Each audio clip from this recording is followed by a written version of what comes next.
உணவு வழங்குவது மூதாதையருக்கு திதி கொடுத்த புண்ணியம் கிடைக்கும். மதுரையில் கடந்த 4 வருடங்களாக ரோட்டோரத்தில் வறியவர்கள் மற்றும் மனநலம் பாதிக்கப்பட்டவர்களுக்கு தினமும் 300 பேருக்கு மதிய உணவு வழங்கும் திட்டத்திற்கு நீங்களும் உதவலாமே. மேலும் தொடர்புக்கு மதுரையின் அட்சய பாத்திரம் டிரஸ்ட் சேர்மன் நெல்லை பாலு 9442630815. காஞ்சி பெரியவர் மகிமையை சொல்லும் சம்பவங்களோடு மதுரை அனுஷத்தின் அனுகிரகம் நிறுவனர் நெல்லை பாலு அவர்கள் தொகுத்து வழங்கும் ஸ்ரீ மகா பெரியவா மகிமை சிறப்பு தொகுப்பு. ஹரஹர சங்கர, ஜெய ஜெய சங்கர, காஞ்சி சங்கர, காமகோடி சங்கர. எல்லாம் வல்ல நம் ஜெகத்குருவின் திருவருளால் இந்த நாள் இனிய நாளாக அமைய அன்பு பிரார்த்தனைகள். நாம் தினந்தோறும் மகாபெரிவா மகிமை என்ற தலைப்பிலே ஒவ்வொரு நாளும் ஏதாவது ஒரு செய்தியை மகாபெரிவா தொட்டு தொடர்ச்சியாக நாம் அனுபவித்து வருகிறோம். அந்த அடிப்படையில் மகாபெரிவா ஒரு முறை ஆந்திர மாநிலத்தில் முகாமிட்டிருந்த பொழுது கல்யாணம் என்கிறவர் அங்கே மடத்திற்கு பெரிவா இருக்கிற இடத்திற்கு போகிறார். பெரும் கூட்டம். அந்த கூட்டத்திற்கு நடுவே கல்யாணம் மகாபெரிவாளை நெருங்கி பக்கத்திலே போய், நான் சுங்க வரித்துறையில் மேல் முறையீட்டு நடுவராக இருக்கிறேன் பெரியவா, நான் பெரிய பதவியிலே இருந்தாலும் எனக்கென்னமோ எங்கள் வீட்டிலே ஒரு பெரிய குழப்பமாக இருந்து கொண்டிருக்கிறது, மனசு சரியில்லை, குடும்பமே ஒரு மாதிரி நிர்கதியாக போகக்கூடிய சூழ்நிலையில் இருந்து கொண்டே இருக்கிறது, பெரிவாள் தான் அருள் காட்ட வேண்டும், பெரிவாளுடைய அறிவுரைப்படி நான் நடந்து கொள்கிறேன், எனக்கு ஏன் வாழ்க்கையில் இந்த கஷ்டம் பெரியவா என்று அழுது கொண்டே அந்த கல்யாணம் என்பவர் மகாபெரிவாளிடத்திலே சொன்ன மாத்திரத்தில் பெரியவா ஒரு பழத்தட்டை கையிலே கொடுத்து, எல்லாம் நன்றாக இருக்கும், ஆசீர்வாதம், கவலைப்படாதே என்று சொல்லி அவரிடத்திலே அருள் காட்டுகிறார்.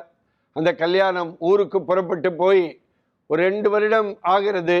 அந்த வீட்டிலே மகாபெரிவாளுடைய ஆசையினால் வீட்டில் அனைத்து நன்மைகளும் உருவாகி ரொம்ப அற்புதமான ஒரு மகிழ்ச்சியான வாழ்க்கை வந்த பிற்பாடு மறுபடியும் மகாபெரிவாளை தரிசிப்பதற்காக கல்யாணம் வந்து, உங்களுடைய அருள் ஆசையினால் நான் இன்றைக்கு நன்றாக இருக்கிறேன் பெரியவா, நான் மடத்திற்கு ஏதாவது செய்ய வேண்டும் என்று கேட்டவுடனே, இப்போது ஒன்றும் வேண்டாம், நீ நன்றாக இரு, அதுவே போதுமானது என்று சொல்லி நான் உனக்கு பிறகு சொல்கிறேன் சொல்லி கல்யாணத்தை அனுப்பிவிடுகிறார்.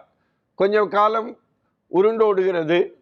அங்கே தில்லை நடராஜருக்கு கும்பாபிஷேக விழா நடைபெறுகிற சூழ்நிலையில் அன்றைக்கு பெரியவா மடத்தை சார்ந்த அந்த ஸ்ரீகாரியம் கிருஷ்ணமூர்த்தியை அழைத்து, அதை போல மடத்திலே தமிழ் பண்பாட்டு தமிழ் அறிஞராக இருந்தவர், பள்ளிக்கூட ஆசிரியராக தமிழாசிரியராக பணியாற்றிய ஜெயச்சந்தில்நாதன் என்பவரையும் அழைத்து, அவர் பூமா ஜெயச்சந்தில்நாதன் ஜெயேந்திர சரஸ்வதி சுவாமிகளிடத்திலே ரொம்ப மிகுந்த பக்தி கொண்டவர், மகாபெரிவரிடத்திலும் அதீத பக்தி கொண்டவர். அந்த நடராஜர் சம்பந்தமான பேசிக்கொண்டிருக்கிற பொழுது திடீரென்று அந்த இடத்திலே அந்த கல்யாணம் வருகிறார்.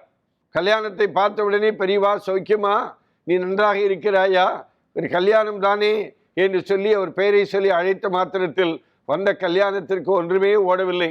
எப்படி பெரியவா அதை நினைவில் வைத்து கொண்டு சொல்கிறார் என்பதை நினைத்து கொண்டு சந்தோஷப்பட்டு இருக்கிற சூழ்நிலையில், நீ அன்றைக்கு மடத்திற்கு ஏதாவது செய்யட்டுமா என்று கேட்டாய், இப்பொழுது தில்லை நடராஜருக்கு கும்பாபிஷேகம் நடைபெற இருக்கிறது, அங்கே தேவாரம், திருவாசகம், ஒப்புவித்தல் போட்டி மற்றும் ஆய்வரங்கம் உட்பட பல்வேறு நிகழ்வுகள் நடைபெற இருக்கிறது, நீ கொடுக்க வேண்டும் நினைத்த பணத்தை எல்லாம் இந்த புனிதமான காரியத்திற்கு கொடுக்கிறாயா என்று பெரியவா கேட்ட மாத்திரத்தில், அந்த கல்யாணம் கண்டிப்பாக பெரியவா செய்கிறேன், என்னுடைய பணம் அனைத்தும் என்னிடத்தில் இருக்கிற ஒரு பெரிய தொகையை அந்த தில்லை நடராஜருக்கு நடைபெறுகிற இந்த விழாவிற்காக, அதுவும் பள்ளி குழந்தைகளுக்கு நடைபெறுகிற போட்டி, தீட்சிதருடைய குழந்தைகளுக்கு நடைபெறுகிற ஒரு வித்தியாசமான போட்டிகள் என்று எல்லா போட்டிகளுக்கும் என்னுடைய பணத்தை தருகிறேன் என்று சொல்லி அன்றைக்கு பெரியவாடத்திலே ஒரு உத்தரவாதம் கொடுத்தாராம். இது எதற்காக சொல்கிறேன் என்று சொன்னால், தனக்கு கஷ்டம் என்று வந்தவருக்கு கஷ்டத்தை நிவர்த்தி செய்தது மட்டுமின்றி, தான் பணம் தருகிறேன் என்று சொன்னபோது அந்த பணம் இப்போ வேண்டாம், நான் சொல்கிறேன் என்று சொல்லிய நிகழ்வையும் எடுத்து பார்த்து, பிற்பகுதியிலே மீண்டும் அந்த இடத்திற்கு கல்யாணம் வந்தபோது, நீ கல்யாணம் தானே என்று சொல்லி அன்றைக்கு நீ மடத்திற்காக பணம் தருகிறேன் என்று சொன்னாய், இன்றைக்கு இந்த பணம் தில்லை நடராஜருக்கு நடைபெறுகிற கும்பாபிஷேக விழாவில் நடைபெறுகிற பல்வேறு ஆய்வரங்கங்கள், தேவாரம், திருவாசகம், ஒப்புவித்தல் போட்டி, என்று பல்வேறு நிகழ்வுகளுக்கு உன் பணத்தை கொடு என்று ஞாபகமாக பெரியவா சொன்ன செய்தியை நினைத்து பார்க்கிற பொழுது அவர் எல்லாம் அறிந்தவர், எப்பொழுது எதை கேட்டாலும் அதற்கான பதிலை சொல்லக்கூடிய அற்புதமான ஒரு ஞானி. அப்படிப்பட்ட ஞானி இன்றைக்கு அவர் வாழ்ந்த காலத்தில் நாமும் வாழ்ந்தோம் என்பதை நினைத்து பார்க்கிற பொழுது மகிழ்ச்சியாக இருக்கிறது.